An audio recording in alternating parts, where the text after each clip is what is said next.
America ने Ukraine को हथियार देना बंद कर दिया है।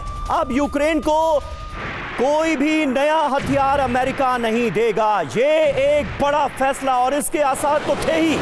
अमेरिका के रुख को देखते हुए, डोनाल्ड ट्रंप के रुख को देखते हुए यह माना जा रहा था कि यह तो होगा ही। अब अमेरिका ने यूक्रेन को दी जाने वाली सैन्य सहायता रोक दी है। यह फैसला ले लिया गया है। अब यूक्रेन को कोई भी नया हथियार अमेरिका से नहीं मिलेगा। यानी वो अमेरिका जिसके बूते यूक्रेन पिछले 3 सालों से रूस के खिलाफ जंग लड़ रहा था, उस अमेरिका ने अब अपने हाथ खींच लिए हैं। अब कोई भी नया हथियार अमेरिका से यूक्रेन को नहीं मिलेगा।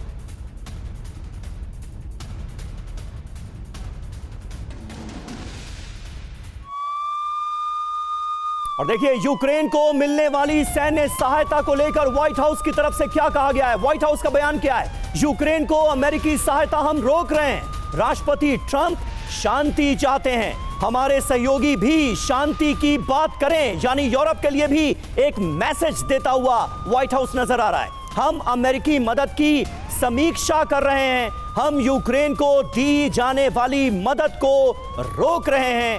यह ऐलान कर दिया गया है व्हाइट हाउस की तरफ से। तो सुना आपने डोनाल्ड ट्रंप क्या कह रहे हैं, और जो बाइडेन के फैसले को, यानी यूक्रेन की मदद जिस तरह से जो बाइडेन के कार्यकाल में अमेरिका कर रहा था, उसे सीधे सीधे मूर्खतापूर्ण फैसला करार दे रहे हैं। रवि के पास एक बार फिर आपको लिए चलते हैं। रवि के पास कुछ और अहम जानकारियां। बिल्कुल समीर, सबसे बड़ी दिक्कत तो इस वक्त ज़ेलेंस्की की है, यूक्रेन की है, क्योंकि हथियारों की सप्लाई बंद होने के पूरे आसार हैं। और ऐसे में यूक्रेन के लिए इस युद्ध में रूस को जवाब देना मुश्किल साबित होगा। देखिए, यूक्रेन को दी जाने वाली सैन्य सहायता पर रोक और यूक्रेन को नए हथियार नहीं देगा अमेरिका, ये साफ साफ अब दिखाई दे रहा है। नए हथियार के लिए दिए जाने वाले फंडिंग पर रोक लगेगी, और अमेरिका ने फिलहाल अस्थायी रोक लगाई हुई है। अन्य सहायता पर भी रोक लगाने पर विचार किया जा रहा है। और आज जब डोनाल्ड ट्रंप बोलेंगे तो इस पर रहेंगी सबकी निगाहें कि आखिर डोनाल्ड ट्रंप किन बड़ी बातों को दुनिया के सामने रखने जा रहे हैं। तमाम सहयोगी और हमारे मेहमान भी हमारे साथ जुड़े हुए हैं। तिवारी सर, एक चीज समझना चाहेंगे आपसे, अब इस पूरे मामले में अगर देखा जाए, जो एक्सट्रीम स्टेप डोनाल्ड ट्रंप ले रहे हैं, क्या वाकई में इससे युद्ध को रोकने में मदद मिलेगी? यानी कि जो कोर्सिव, जो प्रेशर, जो दबाव बनाने की कोशिश की जा रही है, जो भी तरीके अपनाए जा रहे हैं, क्या वाकई में वो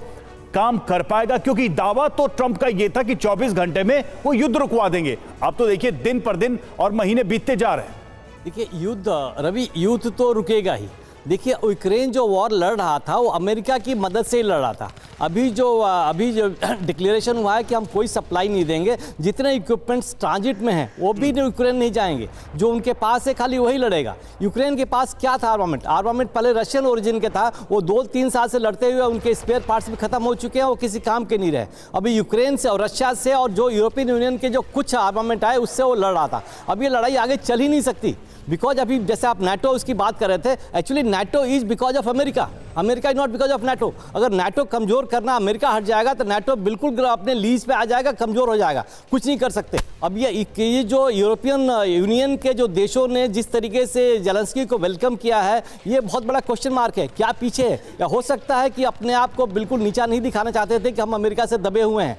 अब लेकिन उन्हें किसी का भी कमेंट ये नहीं रहा कि हम आर्मामेंट सप्लाई करेंगे। यूके ने कहा कि हम पैसा देंगे, फ्रांस ने कहा कि हम न्याय चाहते हैं और शांति चाहते हैं, लेकिन किसी ने नहीं कहा। तो अब यूक्रेन के पास अगर आर्मामेंट ही नहीं होगा तो कैसे लड़ेगा? जहां तक यूक्रेन जो थोड़ा काउंटर कर रहा था रशिया से, बिकॉज ऑफ इंटेलिजेंस हेल्प की वजह से, स्टार लिंक की और जो इंटेलिजेंस हेल्प मिल रही थी, जिस तरीके से रशिया के उन्होंने वॉरशिप्स और टैंक और डिस्ट्रॉय किया, जस्ट बिकॉज बिल्कुल इंटेलिजेंस। अगर ये खत्म हो जाएगा तो Russia will go full force, और रशिया इनके सही बात है। अब यूक्रेन के पास ऑप्शन क्या बचा है, और क्या यूरोप के भरोसे वो इस जंग में टिका रह सकता है? अतुल अनेजा साहब, क्या आकलन है आपका? क्योंकि ट्रंप तो साफ तौर पर कह रहे हैं कि ये $350 अरब की जो मदद देने का फैसला जो बाइडेन ने किया, ये मूर्खतापूर्ण फैसला था, ये अब चलेगा नहीं।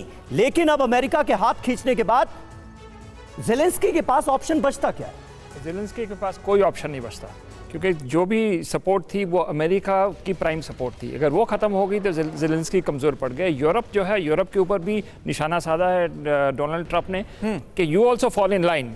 और ये जो अटैक हो रहा है ये डोनाल्ड ट्रंप की तरफ से, ये दोनों के ऊपर एक जॉइंट अटैक हो रहा है जेलेंस्की के ऊपर और यूरोप के ऊपर।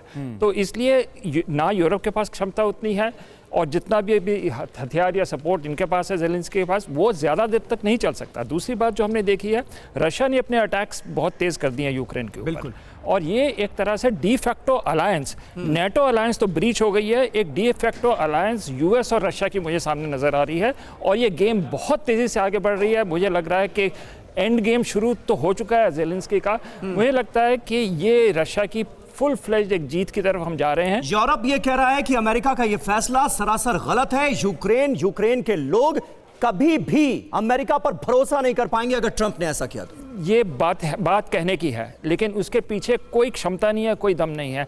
एक बात मुझे याद आ रही है पुतिन की। पुतिन ने कहा था यूरोपियंस की तरफ, they will sit around Trump like puppies waging there tales. वो एक बयान था व्लादिमीर पुतिन का।